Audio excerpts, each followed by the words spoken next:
বসে পড়েছি শাক নিয়ে। এই যে আজকে হবে লাল শাক ভাজা।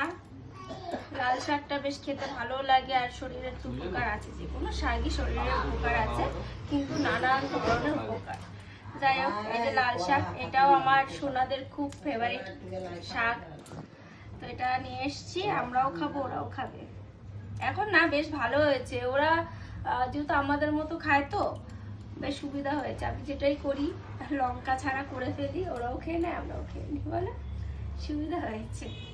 নইলে যদি আলাদা আলাদা খাতাম না তাহলে আমার জ্বালা শেষ ছিল না। এমনিতে ওরা জমজ, মানে আমি তো পুরোটা তোমাদেরকে শেয়ার করি না যে কি হারে আমাদেরকে জ্বালায়, আর সেরকম এনজয়ও করি, কিন্তু মাঝে মাঝে না আর ভালো লাগে না, এত করে না কি বলবো, সেগুলো তোমাদের শেয়ার করি না। ভালো মোমেন্টগুলো শেয়ার করি তোমাদেরকে, ওদের দুষ্টু মিষ্টি যে ভিডিওগুলো সেইগুলো। যাই হোক, তাই যে এক তরকারি ভাত হলে হয়ে যাবে। আর চিকেন আছে, চিকেনটা খাবে তো? খাবে না? চিকেন খাবে না, দেখতে হবে। তাহলে দেখি এটা করি আপাতত। 12টা বেজে গেছে, ভাত হয়ে গেছে। কি সুন্দর কচি কচি শাক।